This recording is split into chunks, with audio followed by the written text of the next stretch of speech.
the news, presidency extends second phase of eased lockdown by 4 weeks as Lagos partner private laboratories to boost COVID-19 testing capacity.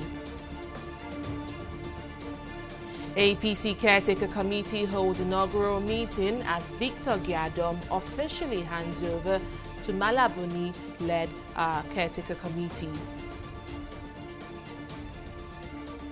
And Iran orders President Donald Trump's arrest over killing of Hassan Soleimani.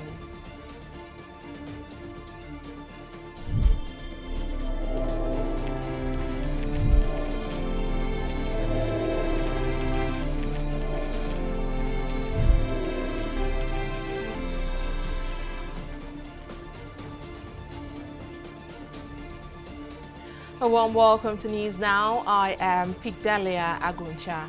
The federal government has lifted the ban on interstate travel and also approved the reopening of schools for graduating classes. Boss Mustafa, Secretary to the Government of the Federation, announced this at the Presidential Task Force briefing on Monday. Mustafa also revealed that President Muhammadu Buhari has extended the second phase of the eased COVID-19 lockdown by 4 weeks to take effect from Tuesday, June 30th. According to him, the decision stems from the rising COVID-19 cases in the country.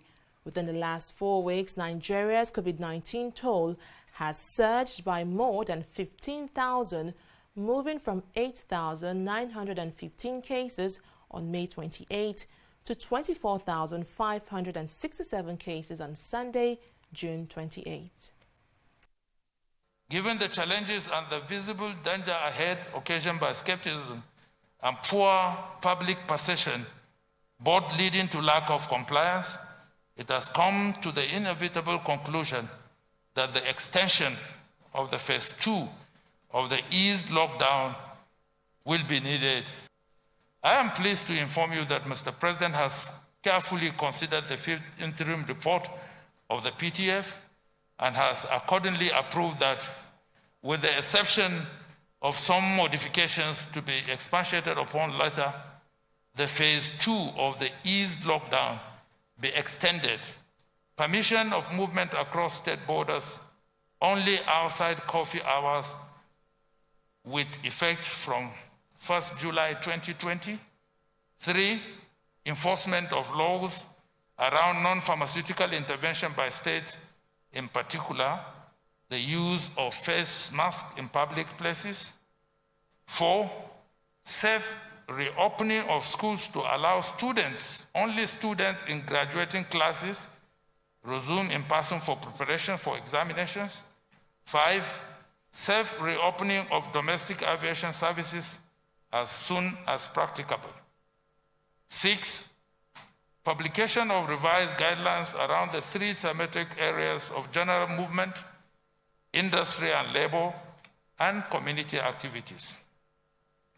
7, provision of technical support for states to mobilize additional resources for the response.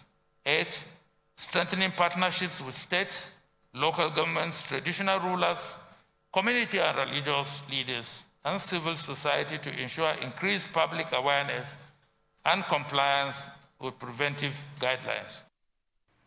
The Lagos state government says it has partnered with private laboratories to significantly increase its COVID-19 testing capacity. Commissioner for Health, Akin Abayomi, who announced this on Monday, said the state has also been working on its community treatment initiative as its COVID-19 toll continues to rise. To expand our testing capacity, we've identified potential opportunities for us to work with private sector, and we've identified laboratories that can do the sophisticated level of testing that's required for COVID-19. This graph shows you that we are now have reached a stage where we've diagnosed over 10,000 cases. And so it is imperative now that we expand. And in addition to the government facilities, we've now invited private sectors that have the capacity to contribute to Lagos State's testing strategy and also to create an opportunity to contribute to the national strategy against COVID-19. So currently you're familiar that we have 4 public health laboratories that have been testing consistently every day: the Lagos University Teaching Hospital, the Lagos State Biobank in Yaba, the Nigerian Institute of Medical Research, and the Central Public Health Laboratory. We've now decided to include private laboratories, and both will join hands to simultaneously increase our capacity to dramatically increase testing. A fresh batch of Nigerians stranded abroad due to the COVID-19 pandemic have been brought back home by the federal government. The returnees, totaling 317, were repatriated from the United Kingdom via an Air Peace flight which touched down at the Nnamdi Azikiwe International Airport in Abuja. The Nigerians in Diaspora Commission, NIDCOM, confirming their return, said 175 of the evacuees would disembark in Abuja and the remaining 142 people would proceed to the Murtala Mohammed International Airport in Lagos. According to the agency, all the returnees tested negative to COVID-19 and will proceed on 14 days self-isolation as mandated by the Nigeria Center for Disease Control, the Federal Ministry of Health, and the Presidential Task Force on COVID-19. The Nigeria aviation sector has expressed readiness to resume activities as the federal government prepares to lift the ban placed on air travels. Minister of Aviation Hadi Sirika, who announced this during the flight simulation exercise at the Murtala Mohammed International Airport, also ruled out the new guidelines for passengers at the terminal and while boarding the flight. Adeshewa Odushoga now reports. After 3 months of inactivity, the Nigerian aviation sector is beefing up preparations to reopen airports and resume operations, beginning with domestic flights.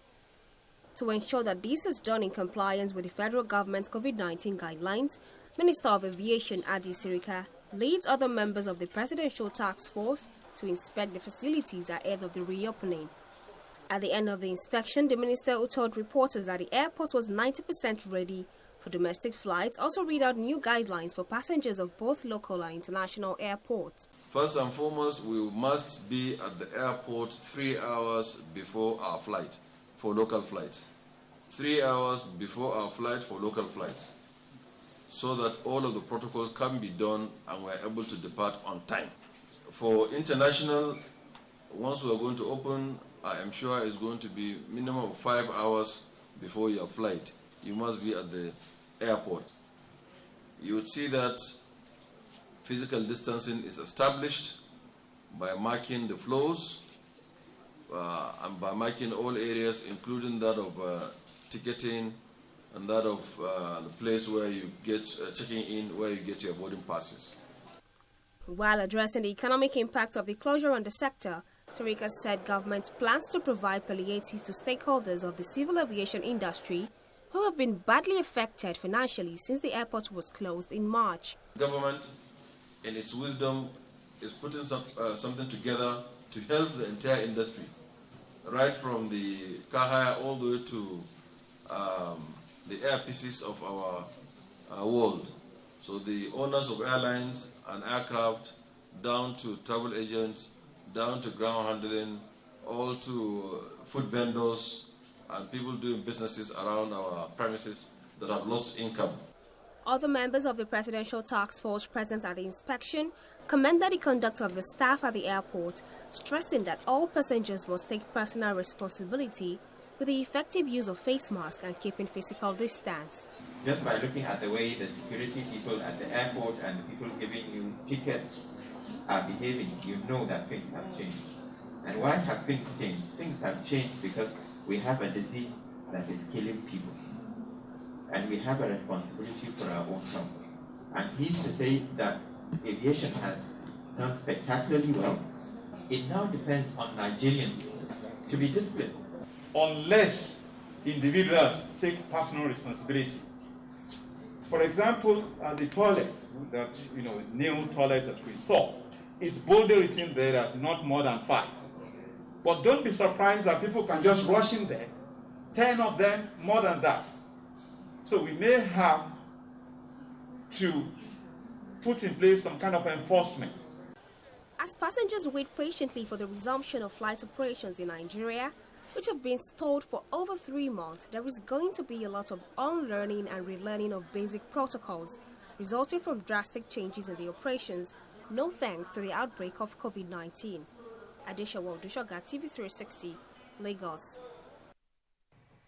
Well, Nigeria is not included in the list of 54 countries that qualified for travels into Europe as the Union opens its borders that were shut to contain the spread of the COVID-19 pandemic. The European Union Commission has fixed July 1st to reopen its borders after months of closure. According to the EU list, the countries permitted to enter into Europe include Angola, Australia, Canada, China, Egypt, Ethiopia, India and Morocco.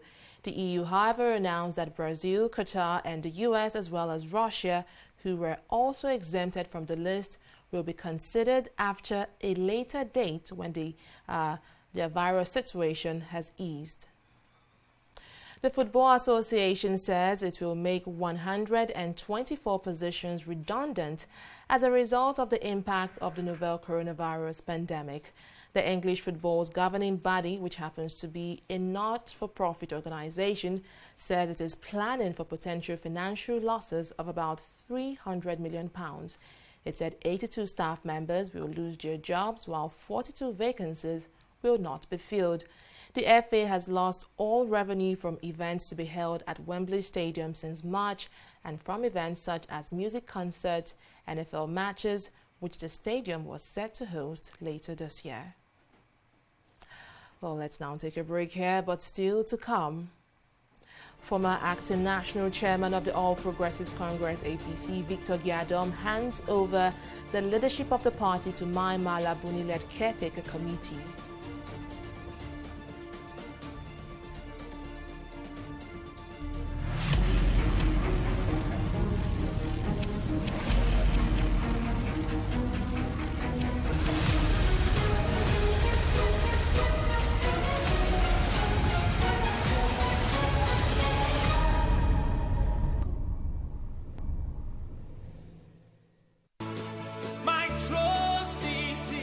Hello, I'm Dr. Taufik Adeyemi, consultant orthopedic spine surgeon at National Orthopedic Hospital, Govi, Lagos. I'm here on the platform of Scoliosis Focus Initiative program on World Scoliosis Day. Scoliosis is an abnormal sideways curvature of the spine with some rotation. These patients present with uneven shoulders, hump in the back, and even pelvis. Majority of these cases are painless. Up to 5% of our population have scoliosis, and majority of them are idiopathic, meaning that the cause is unknown. You need a thorough history examination with quality X-ray to make an assessment. Your doctor will advise you on the best treatment modality for your child. Scoliosis Focus Initiative is organizing a 2-week free online consultation to help you during this COVID-19 pandemic.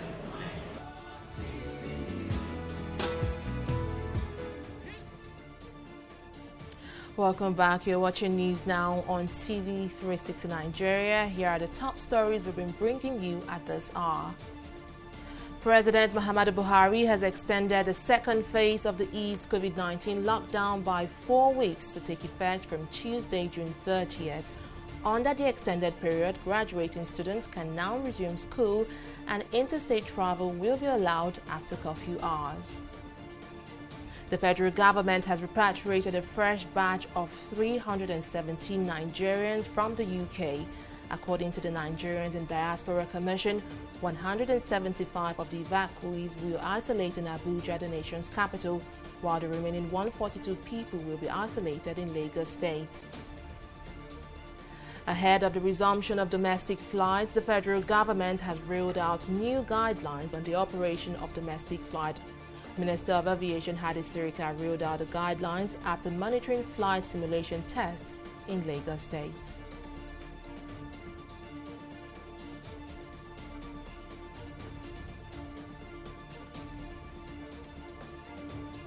Welcome back. Let's now talk politics. Acting National Chairman of the All Progressives Congress, Victor Giadom, has handed over the leadership of the party to Mai Mala Buni, chairman of the caretaker committee. The handing over ceremony took place at the party's national secretariat in Abuja on Monday. Giadon prayed to God to give Buni the wisdom to manage the affairs of the party. President Muhammadu Buhari had ordered the dissolution of the National Working Committee of the APC, and it was dissolved on Thursday following a leadership crisis rocking the party. Now, the APC crisis began with the suspension of Adams Oshomole from his position as national chairman of the APC. Justice Anwole Chikere of the Federal High Court in Abuja has struck out a suit seeking to disqualify Governor Godwin Obaseki from contesting the Edo State governorship election on grounds of allegedly forging his university certificate. In a suit filed on May 29, the plaintiff had alleged that the University of Ibadan certificate, which Obaseki submitted to INEC for his first-term election in 2016, was forged, so he was not qualified to run for the office of Governor of Edo State. Joined as respondents in the suit were the All Progressives Congress, the Inspector General of Police, and Obaseki himself. But Justice Anwole Chikere struck out the suit on Monday, as neither the plaintiff lawyers nor the defendants were present in court. Well, ahead of the governorship elections coming up in the country, the Independent National Electoral Commission, INEC, has set certain criteria that must be met by political parties before holding public rallies for the Edo and Ondo State governorship polls. Addressing journalists in Abuja, Festus Okoye, INEC's National Commissioner and Chairman for Information and Voter Education Committee, said political parties must give INEC a 7-day notice before holding any rally. Okoye said the criteria is aimed at preventing the spread of COVID-19 at the rallies. He added that INEC had informed political parties that their guidelines for campaigns must conform with the NCDC protocols, including social distancing and use of face masks. He further warned against crowded rallies, saying political parties are encouraged to develop appropriate guidelines for the conduct of rallies and campaigns, taking into consideration all the guidelines and protocols developed by health authorities at the national and state levels.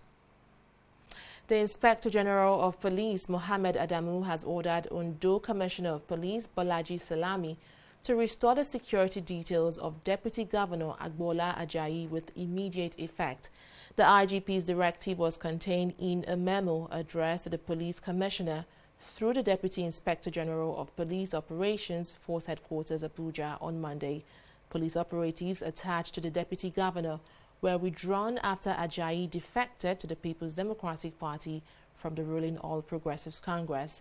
In a viral video last week, Ajayi had cried out that his life was in danger when policemen attached to his office were withdrawn on the orders of the Commissioner of Police in the state, and he was barred from leaving the premises, allegedly on the orders of the state governors. But the IGP has reversed the Ondo CP's order, ordering all security detail of Ajayi to return immediately. A federal high court sitting in Abuja has awarded the sum of 15 million naira against the Nigerian police over the alleged killing of 3 members of the Islamic movement in Nigeria, IMN. In the ruling on Monday, Justice Taiwo also ordered the National Hospital Abuja to immediately release 3 corpses in its morgue. Suleiman Shehu, Madi Musa, Biliamu Faska and Askari Hassan were allegedly killed by police officers at the Federal Secretariat Abuja on July 22, 2019, during a peaceful protest to demand the release of their leader, Ibrahim El-Zakzaki, and his wife Zinat. Justice Taiwo said each of the applicants must be paid a sum of 5 million naira as compensation for the killings. The judge, however, did not grant a prayer that the Nigerian police should tender an apology in 2 national newspapers. Still on security, Chief of Army Staff Lieutenant General Chuka Buratai has charged troops of the Nigerian Army to apply all techniques, tactics, and procedures required to battle bandits in the northwestern part of Nigeria. Buratai said this while addressing special forces of the Nigerian Army in Batari local government area of Katsina State. The Army chief also assured that the Nigerian Army has ordered the purchase of combat equipment, including ammunition, weapons, platforms, vehicles, amongst others. He also congratulated troops for maintaining the peace and addressing all security challenges bedeviling the country. We'll take a break here to bring you business stories and more.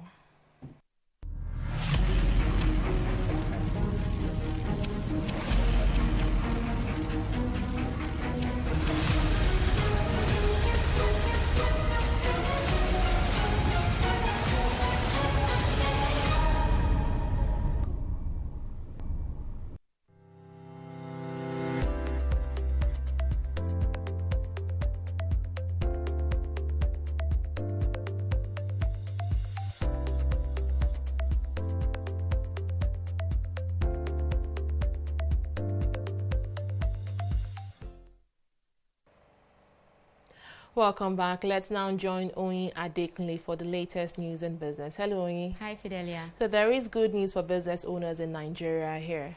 Well, that's very correct. Business owners who register their organizations with the Corporate Affairs Commission, CAC, would no longer need to approach the Federal Inland Revenue Service, FIRS,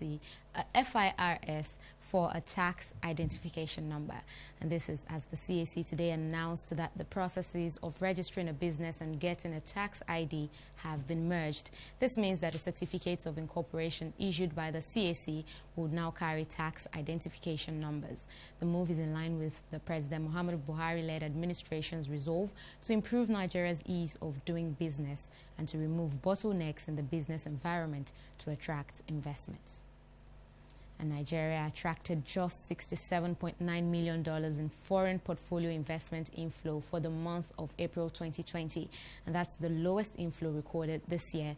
Latest capital importation data obtained from the Central Bank of Nigeria, CBN, shows that FPI sharply reversed from $2.30 billion at the beginning of the year to just $67.9 million in April 2020.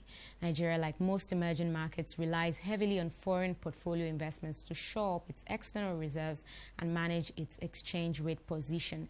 The outbreak of the COVID-19 pandemic has affected the global economy, with emerging markets like Nigeria feeling the full brunt from a fiscal and monetary perspective.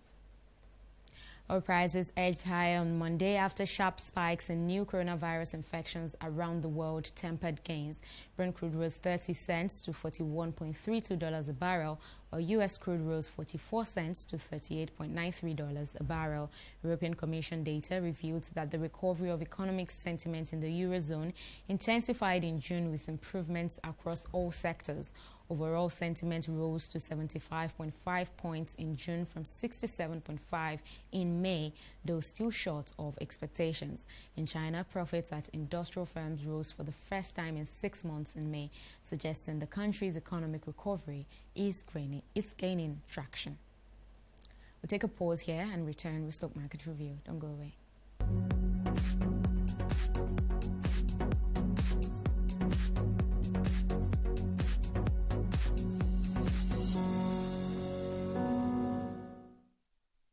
Weekly trading on the NSE opened bearish today, picking up from where it stopped in previous. Did I say bearish? Bullish, 0.12% higher actually.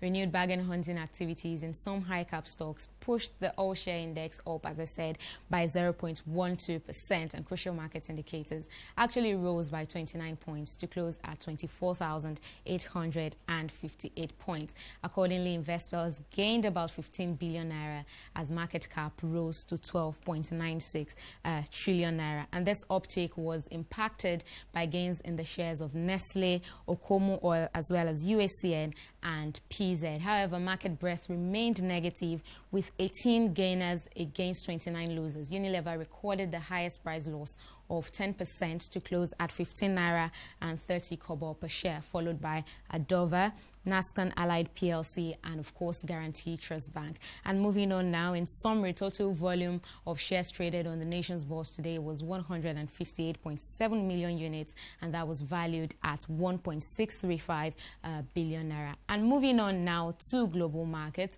we see that amid surging COVID-19 cases, FTSE and Dow Jones are faring well, but Nikkei ended below the 22,000 mark for the first time since late May on virus fears, of course. And that's it on business. It's back to you now, Fidelia.